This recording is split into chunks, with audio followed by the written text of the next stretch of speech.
when you were doing the Vertex videos and you were playing, it was like, oh, that's the tone. How are you getting it today? In the 80s, it was a combination of a bunch of delays everywhere and two choruses. That was the sound that paid for a lot of my kids' schooling. So how would you get today live, though? If you're in a live setting, how would you get that two sound? choruses. I mean, like on this pedal board, okay? Today's episode is sponsored by Gator Cases. Guitarists, like any other musician, value the advantages of proper protection for their gear. Guitars, amps, effects, and accessories all need safe transport and storage.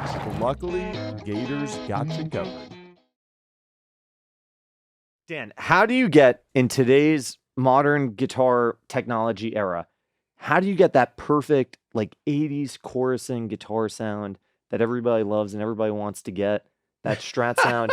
How do you get it today? Because I was listening back when you were doing the Vertex videos and you were playing, it was like, oh, that's the tone. That's the tone that we're all trying to get from the 80s, of that clean chorusing sound. How are you getting it today? Well, today, I get it mostly in the box.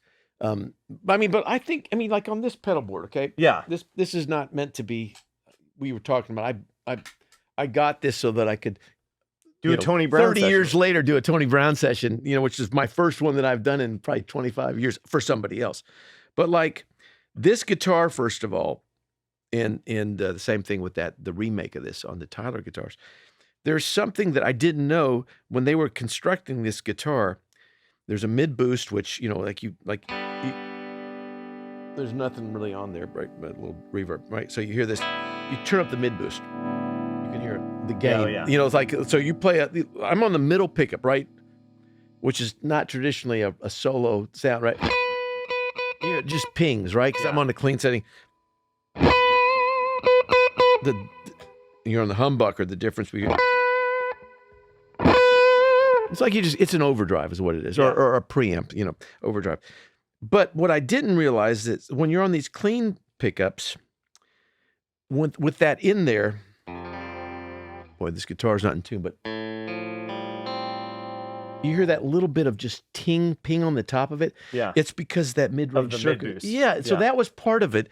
So in the 80s, it was a combination of a bunch of delays everywhere and two choruses simultaneously. Yeah. So nowadays, If you want a tune, too, you can tune if you want a tune. well, just for our purposes, otherwise. Yeah. Those are the only purposes that matter. Our purposes. There you go. So basic. Yeah, so a chorus pedal here. I just have a TC chorus pedal on here, right? So you get a lot of it's in this guitar too, right? Yeah. Just hear it like you can kind of hear the door, but then How do you recreate that mid boost though with an EQ? Like no. Now that's a exaggerated vibrato. It's basically two forms of modulation. On those Vertex videos, I think I was using whatever mod of a boss chorus, and then another chorus. I think there was one called air chorus. If I was doing it post, I would use a tri-stereo and a Dimension D. And so, it's still just chorus. So it's just a matter You need two choruses going into each other to get kind of that sound. And that was the sound that paid for a lot of my kids' schooling, and everybody used it. As a matter of fact, we just did another one of those, and Mason had me do, I think it was like 4 songs, and it was like all the same tone, but that's what everybody wanted. It's kind of embarrassing now because, like, did I not have any more sonic creativity? Well, when everybody's saying, no, do that thing, because it was on a lot of hits, that's the other side. That was my. So how would you get today live, though? If you're in a live setting, how would you get that two sound? choruses, like two chorus pedals. Well, let's see what going into each other. There's got to be one. Let's see there's a chorus on this. There it is. There's a dimension. Right. That sounds almost like. Is that it? Is that the sound? That sounds kind of heavy, right? That is kind of it. Yeah. It's totally it, right? Yeah. Or your 80s. Oh yes. Yeah. It's like, that was the little ting ting ting. Those kind of things, or Oh. No, that's not the exact sound. What I would do is just deal with, probably, if I was doing it right now, I'd probably pull the depth on that one down. That's closer. It's close. I mean, Yeah. it's basically 2 choruses. Yeah. That's it. I mean, the best one would be tri-stereo and a Dimension D.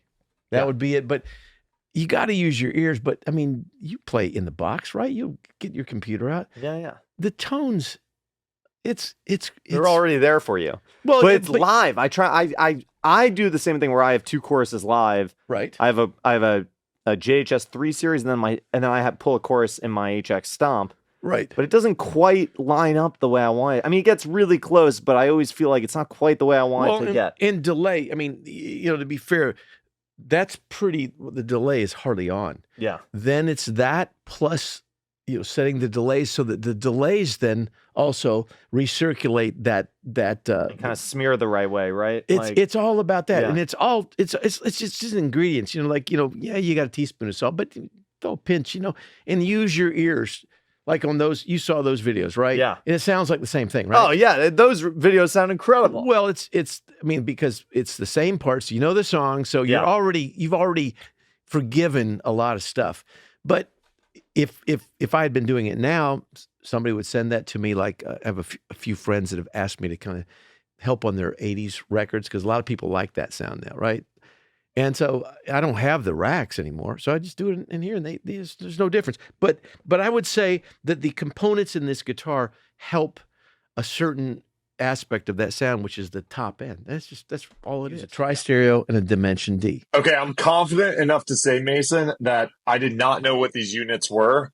So these are 2 stereo rack units, the tri-stereo chorus, which is analog, single space rack chorus, and then the Dimension D, which was made by Roland. If we're looking at sort of a typical signal path of that era, I've got a version here from one of my buddies that made this up. It's a Bradshaw rack that Lukather had, very similar to what Dan Huff would have used. Guitar comes in to a Mesa Boogie head. Dan was mostly using a studio preamp, goes into a resistive load box, and then you have compressor and EQ of some kind. That goes into a stereo chorus, and there would be an additional stereo chorus, would feed into another mixer that would have detune and some digital reverb, and then that would go out to 2 separate Roland SDE 3000. How do you recreate this today? There's no way to fully do it. There are pedals that emulate the tri-stereo chorus. Some that I can think of are Tri-Avatar from Free the Tone, the Tri-Sarah chorus from Eventide. For the Dimension sound, you've got the Boss Wazacraft version of the Dimension C. Dan was using all this stuff after a line out. Most of us would be using these all as serial effects in front of the amp, which is not really the same thing. That made the original tri-stereo chorus was called Dino My Piano. Dan actually had the clone version that was identical but made in Japan called the Songbird. It had like a little bird head on it as opposed to this wacky piano.